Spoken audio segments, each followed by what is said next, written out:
Hey, what's going on, y'all? What's today? Today is 24th, October the 24th. Right now, I want to talk about the center position. I'm gonna get in a more quiet place. So,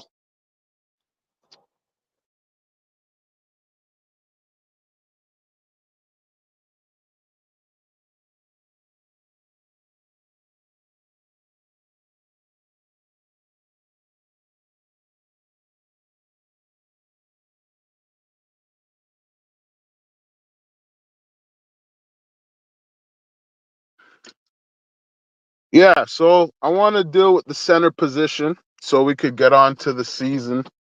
Obviously, I had a big night last night.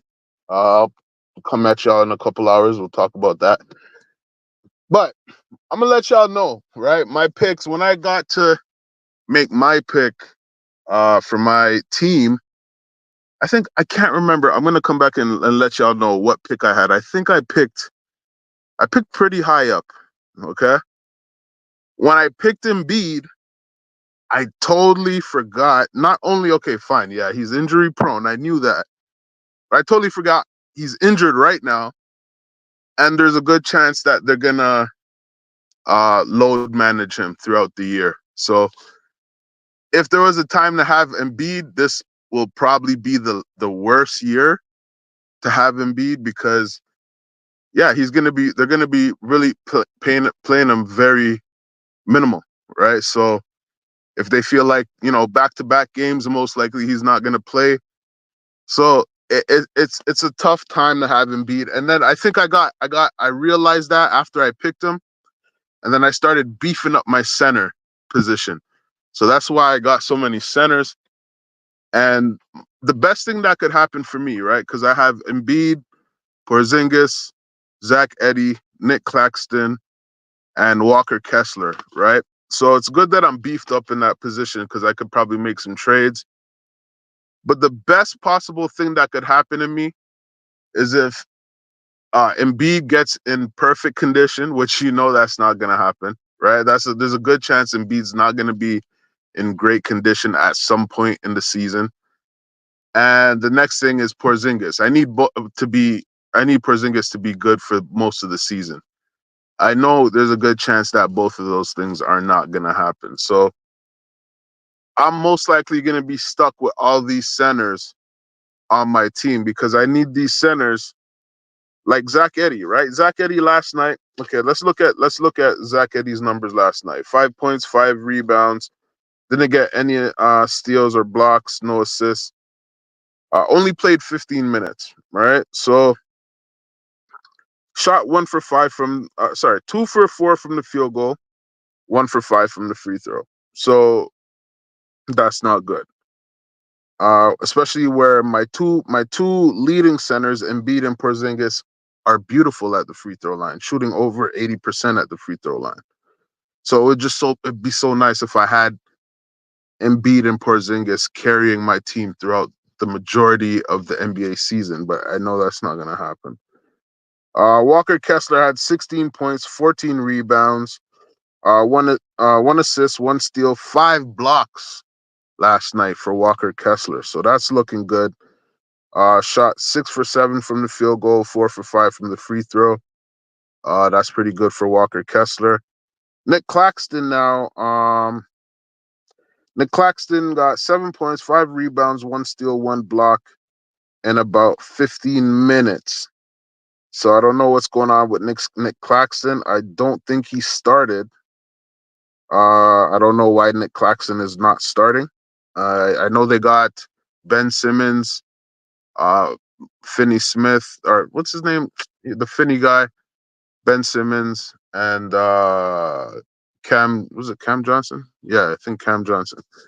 So those are all like forwards. So they don't really have a center. I don't know why Nick Claxton's not starting. Maybe he's not 100%, but I expect to see Nick Claxton get into the starting lineup at some point and play more minutes than just 15 minutes. So yeah, so hopefully we get that from Nick Claxton. But let's look at what we're missing from Porzingis and Embiid. All right. I'm missing last year. Embiid averaged. Let's start with Porzingis. Last year, Porzingis averaged 20 points, 7 rebounds, 2 assists, point 0.7 steals, 1.9 blocks. Shot 51% from the field goal and 85% from the free throw for Porzingis. Embiid had 30 averaged 34 points, 10 rebounds, 4 assists, 1 steal, 1.7 blocks. It shot 88% from the free throw and 38%, close to 39% from the 3 point. So that's what I'm gonna be missing from my bigs, man. I only picked one team this year for a reason, just to see, just so I could feel the mistake. So I'm really gonna feel it. I'm gonna see how my team does. I'd probably say my team is equivalent to, because of the injuries like Porzingis and Embiid, they're not gonna be healthy most of the time.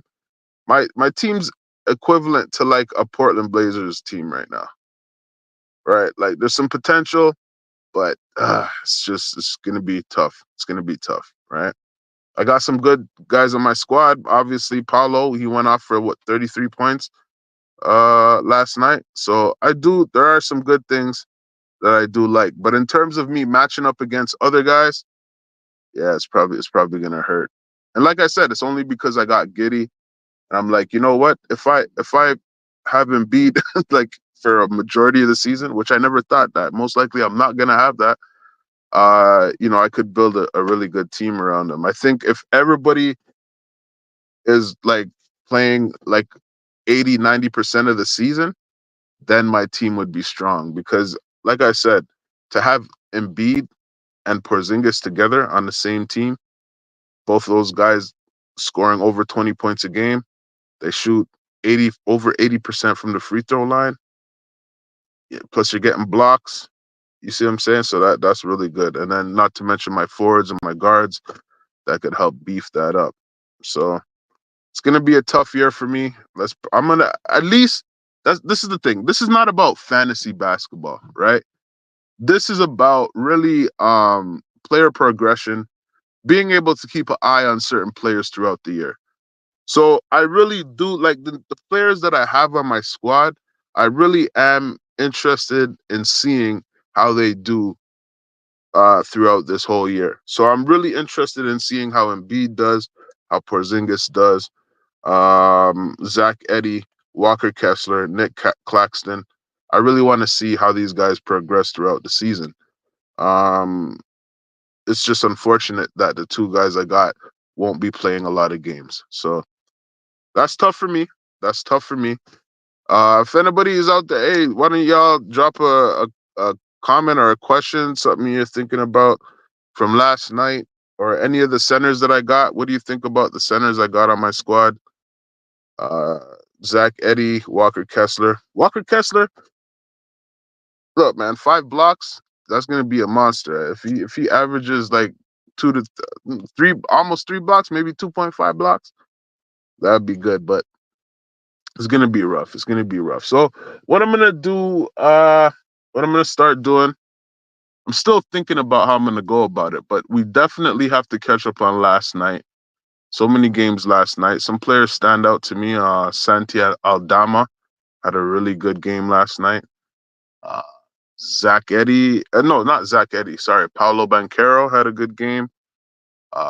Yeah. So, and then there's some games I haven't seen yet that I'm going to be watching.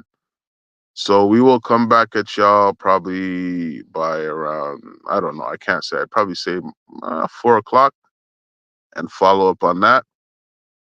All right. So yeah, so my big position is gonna be a little bit rough this year. Um,